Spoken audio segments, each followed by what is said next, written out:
Assalamualaikum warahmatullahi wabarakatuh. Sampai paham. Teman-teman, sering gak sih dengar kata-kata berkah? Apa itu berkah? Berkah itu adalah tenang hati kita, apapun kondisi nasib kita.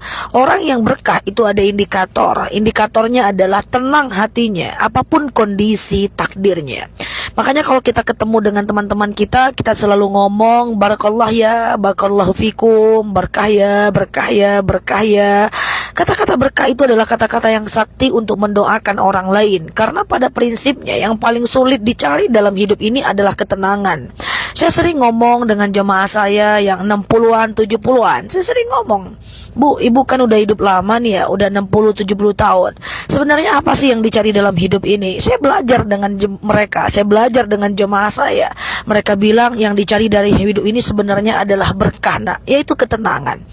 Oh, yang beliau sampaikan adalah ketenangan. Hidup ini sebenarnya bagaimana untuk tenang. Endingnya adalah itu. Nah, saya kemudian definisikan tenang yang mereka maksud adalah berkah.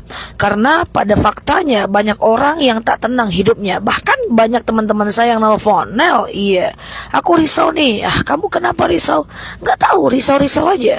Ya, risaunya kenapa? Nggak tahu dong, risau-risau aja. Hah, nggak ada masalah bisa risau, nggak ada masalah bisa resah, nggak ada masalah bisa tidak tenang. Nah, ini ciri-ciri diangkatnya berkah. Sementara ada orang-orang yang hidupnya biasa-biasa saja, ngeflow aja, santai aja, tapi hidupnya tenang. Makanya kita berharap hidup yang berkah, definisi yang sebenarnya adalah tenang hati kita apapun kondisi nasib kita. Kita sering ngelihat orang-orang ya, hidupnya susah gitu ya. Saya sering ngelihat, atau kita semua mungkin sering ngelihat orang-orang yang membawa anaknya, menggendong anaknya di atas gerobak ya, lalu kemudian mereka panas-panasan, mereka main puame-ame, main petak umpet di atas gerobaknya. Mereka happy, mereka bahagia, walaupun dengan keterbatasan hidup, keterbatasan keuangan, atau apapun sejenisnya. Nah, itu adalah ciri-ciri hidup yang berkah. Tapi berapa banyak orang-orang di dalam mobil mewah, tapi bertengkar-tengkar, suami istri anak ribut di dalam mobil mewah. Itu ciri hidup yang tidak berkah. Jadi teman-teman, maaf ya teman-teman, yang ini no edit ya. Nah, inilah yang kita cari. Nah, pertanyaan selanjutnya adalah bagaimana sih supaya hidup kita mencapai keberkahan. Nah, ini nanti kita bahas di video selanjutnya ya. Karena kita tentu pengen menjadi orang-orang yang tenang apapun kondisi takdir kita. Kita dizolimi tetap tenang. Ada problem tetap tenang. Kita kena ujian kita tetap tenang. Gak ada problem kita tetap tenang. Ada problem kita tetap tenang. Apakah ini bisa dikejar, bisa dicari? Bisa.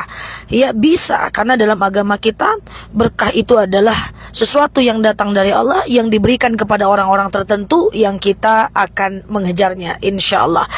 Saya akan lanjutkan ini di part kedua tentang bagaimana menggapai berkah. Cek video saya yang lain teman-teman, like, share video saya ini, dan tekan kanal saya ini untuk teman-teman bisa lihat video saya yang lain. Terima kasih telah menemani Neloki di sini. Sampai paham. Assalamualaikum warahmatullahi wabarakatuh.